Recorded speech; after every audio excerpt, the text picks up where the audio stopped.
Hi friends, ఎన్నో డేస్గా నేను start చేయాలనుకున్న మష్రూమ్ బిజినెస్ని ఈరోజు స్టార్ట్ చేశాను. మష్రూమ్ ఫార్మింగ్ అన్నమాట.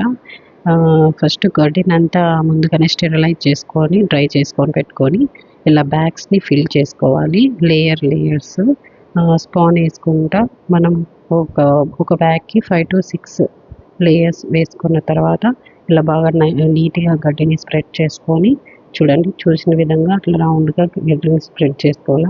బట్ అయితే నాకు గ్రాస్ ఇంకా డ్రై ఇది దొరకలేదు, కొంచెం ఇదిగా ఉంది. తర్వాత లాస్ట్లో ఫైనల్ స్టెప్ ఇట్లా కాటన్ తీసుకొని అట్లా రోల్ చేసుకొని అలా మధ్యలో మిడిల్లో పెట్టేసుకొని టైట్గా ఎయిర్ ఎయిర్ లోపలికి బ్యాగ్లో ఫిల్ కాకోకుండా రబ్బర్ బ్యాండ్ వేసేసేసుకోవాలి.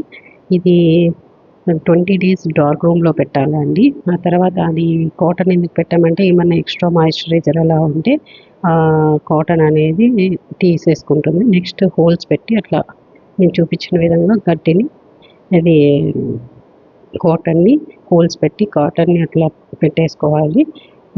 3 సైడ్స్ కానీ 4 సైడ్స్ కానీ అలా పెట్టేసేయాలి. చూడండి, 3 హోల్స్ పెట్టి ఇలా పెట్టుకోవాలి.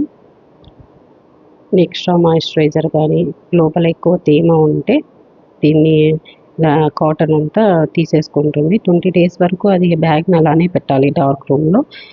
ఇక్కడ మా అన్న కూతురు చూడండి, నేను చేస్తా అనేసి తను కూడా చేసింది. చాలా బాగా చేసింది, ఫస్ట్ టైం అయినా కూడా. చిట్టి చిట్టి చేతులతో చిన్నపిల్లలకి ఏదైనా కొత్తగా చేస్తుంటే మేము చేయాలనే ఇంట్రెస్ట్ వస్తుంది. కానీ వాళ్ళకు కూడా అలా చేయించడం వల్ల కొంచెం యాక్టివ్గా ఉంటారు. ఒక బ్యాగ్ కనీసం ఒక రోజుకు 7 bags చేసేసింది తను. అలా అన్నీ ఫిల్ చేసేసిన తర్వాత ఇలా పెట్టేసుకోవాలి. అవన్నీ డార్క్ రూమ్లో లైట్ లేకోకుండా స్టోరేజ్ చేసుకోవాలి. సబ్స్క్రైబ్ చేసుకోండి ఫ్రెండ్స్. ఇంకా మోర్ అప్డేట్స్ కోసం ఫాలో చేయండి. బాయ్.